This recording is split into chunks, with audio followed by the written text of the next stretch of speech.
I mean, I think that my work ethic has come from the fact that I know this could be over tomorrow, you know? If I don't do what I need to do, this could all be taken away from me. I like what I do. I like my job. I like the way I live. You know, everything that this game affords me, I want to keep going, you know, do this as long as I can. So you got to put in the work to do that. Unfortunately, some tough news here for the Milwaukee Brewers. Star closer Devin Williams, 2 stress fractures in his back. Williams will be shut down for 6 weeks, rehab for another 6. This is a guy I felt like the Brewers couldn't lose. Yeah. And to see him out for 3 months, this is not good news for the Brewers coming out the gates. It's next man up for all these guys. We have a ton of confidence in the group that we have to fill that gap, to fill that void. Ya eres tú, tienes que ser tú, salir a competir, demostrar quién tú eres, ¿verdad? Y de qué estás hecho. How you handle adversity and how you handle the struggles is the mark of a good team or not. You start to love it when you get put in pressure situations. You're either 3 up, 3 down, or everybody hates you in the DMs. It's kind of fun, I mean. Venimos ya tarde en el juego y venimos a la guerra. So you're fighting for your life night after night. It is a special kind of toughness to get through that pressure. Trial by fire. There's no substitute for that. Talk about firemen putting out the fire. I'm going to throw you strikes. I'm going to come right after you. I promise you, no one wants to win out there more than we do.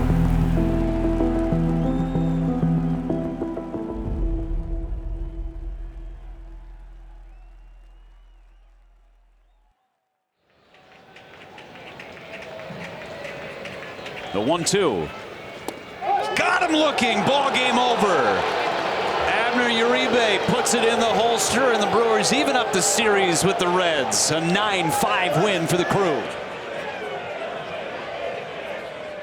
Yeah, losing Devin was obviously a huge blow for everybody. You don't take the best closer out for 3 months. As soon as the day it happened, we met with all the relievers upstairs and challenged them, said, you know, this is going to be it for 3 months. So guys are going to need to step up and try to, fill in those gaps. The on-field performance, but also the leadership down here and knowing, it's basically a 24-out game because Devin had the last 3. And I think that changes the mindset for all the guys. But like I said, the guys have been up to the challenge and guys are trying to establish themselves up here. So I think they're willing, to do the extra stuff to fit in.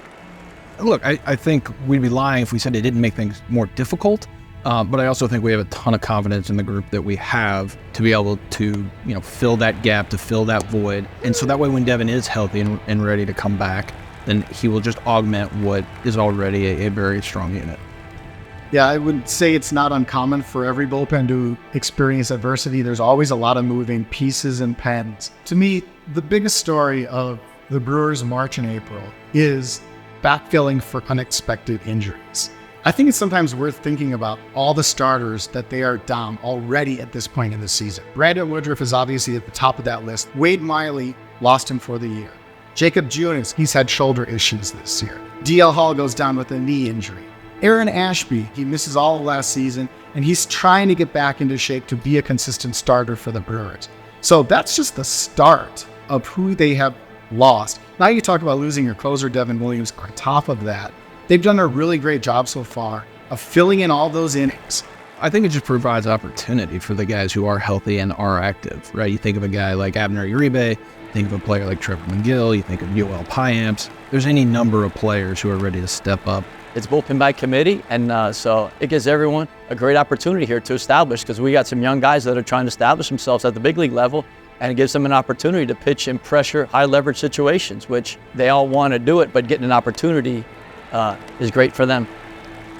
I don't think the expectations change around here because that bullpen has been strong for years now. So I think it's next man up for all these guys. So I think that's been the challenge to everybody. Like there's 27 outs we need to get tonight. So we need you guys to help with that.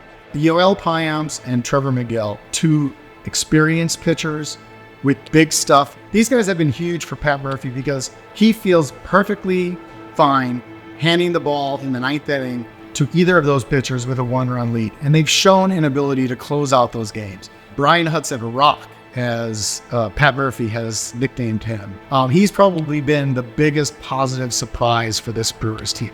Every year there's a guy that coming into spring training you don't really know about as a fan, as a writer. Hudson is one of those guys. He's come out and he's been dynamite, and he's done it for multiple innings, I think is the biggest thing so far. So he, for me, Brian Hudson, is the early season MVP. But that's the thing about a bullpen, honestly, is over the course of a season, there will be surprises, both good and bad.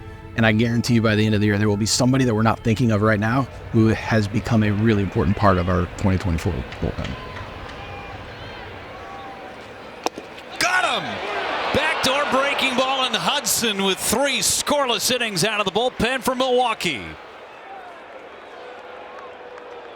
It's definitely the most volatile position in baseball. It's 30, 40 years ago, teams would typically use maybe 15 pitchers the entire season. And now it's a whole lot more than that. It's probably double that in some cases. So you need a lot of pitchers to get through the year.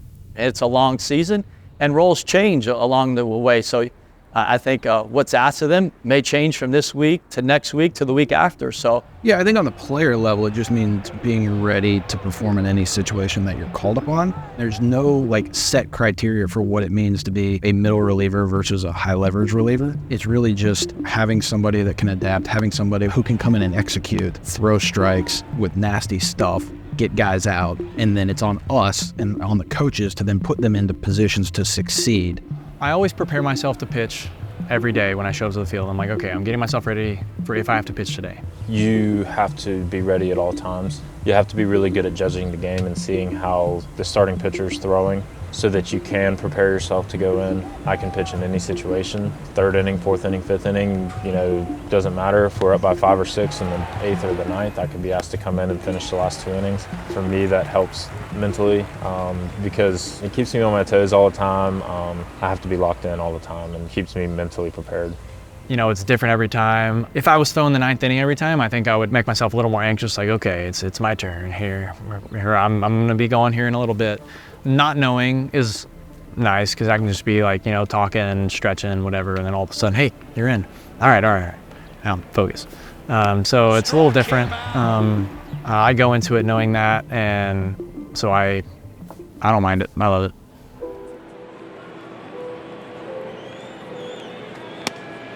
Got him looking, got the fastball on the inside corner. Kobe Milner able to tap dance his way through trouble. Brewers maintain the lead. It's stress every single day unless you pitch 2 days in a row and you got a day off. There's never a time where you're breathing. Eso de salir en diferentes innings, en diferentes ocasiones, como puede ser el 8avo, el 7, el 9. Lo único que te va a ayudar a ganar esa guerra, esa batalla, es cómo tú estés mentalmente y cómo tú te prepares para eso, ¿sabes? Porque al que agarran de prevenido se perdió. Tiene que estar 100% enfocado en el partido y ver las cosas que están pasando en el partido para cuando llegue el momento tengas una idea de lo que vaya a hacer. Being a reliever, especially in crunch time, it's perfection. You're either 3 up, 3 down, or everybody hates you in the DMs. It's kind of fun. That's the main thing. It's perfection. You're there, you're in, you're out. Who's better that day? That's it. Relievers face the kind of pressure that we might see in field goal kickers, who are coming in with the game on the line. And if they make the kick, you win. And if they don't make the kick, you lose. Particularly with the closer, oftentimes it's going to be his success or failure that causes the win or the loss, and that can be a lot of pressure on guys. You can beat the other team in both phases, but if it comes down to that and this guy doesn't have it, then it can make or break your season. Ultimately, it can make momentum come to a crashing halt, or it can build a bunch of momentum. So these guys pitch with pressure, but they've been doing it their whole lives, and they want that pressure, I think. When you're in a tight situation, you're just throwing these 1 innings, sometimes you put the weight of your world on that 1 inning. That can kind of weigh heavy on you, and that can make you feel like it's this overwhelming at times. But at the same time, it's just, would you have it any other way? Al final del día, ese teléfono tiene que sonar y tenemos que estar ready para ese teléfono. No podemos decirle que no al teléfono, si no nos deja el tren. Solo tú, solo yo en el momento. Saliendo del bullpen, es mi momento, llegué yo. De que abrieron esa puerta del bullpen, no hay vuelta atrás. Ya eres tú, tienes que ser tú, salir a competir, demostrar quién tú eres, ¿verdad? Y de qué estás hecho. Uribe, bare hand, throw to first, got him! What a play from Abner!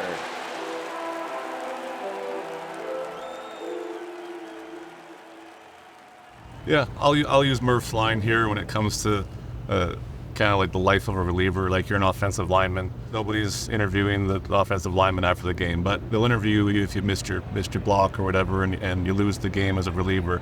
They'll come and ask you questions. So that psychology part is kind of hard to wrap your head around. Is that, like, if you have an off night, you know, it's on you. If you feel like that, right? But then you kind of have to just like wash it off and come back the next day. There's no sport where someone's sole freaking job is to literally throw 10 pitches as hard as they can, or, you know, and then they go and that's it. I'll see you later. Clubhouse, no one thinks of you. That's it. Of like being the hero 5 nights in a row and no one gives a shit. Yeah. If you don't think about it too much and you're just more focused on what you need to do, I feel like it kind of melts away a little bit. Different guys handle it different ways. Like me, Hobie and Pimes are more relaxed. Uribe and Peguero, they're more like excited, kind of like you can see the excitement. The more you pitch in those high stress situations, the more that you get used to it, learn how to deal with it and adjust to it, and you just have to figure out what works for you. Acuña dice, la presión soy yo, y si él es la presión, yo soy otra presión. No puedo coger, no pueden haber dos presiones en el mismo momento. Es una. Bueno, yo, como dije, soy muy imperativo, siempre estoy rápido. Se me ha hecho muy difícil tratar de controlar las emociones mías en el montículo, pero gracias a Dios tuve unos buenos compañeros de equipo como Adame, que siempre trató de ayudarme con eso y de que siempre tuviera el nivel que es. Y como dije anteriormente, todo eso es lo que he venido trabajando en cuanto a la adrenalina, la presión, todo eso. Y hasta ahora mismo he venido haciendo un buen trabajo y seguiré trabajando en eso. Like, these guys eat pressure for lunch and dinner. Like, these guys love it. You want to pitch in meaningful innings, in meaningful games. That's why you do it. Like, and I think you're fighting for those better roles, you would say, towards the end. Like, that's what you want. You want the pressure. And you know, some people feel it's pressure. Other people feel it as privilege. You know, like, you're privileged to do that. So I think that's what most of our guys over the past years, I know, have felt. 2 balls, 2 strikes. Got him looking with a curveball. Hobie Milner's first big league save.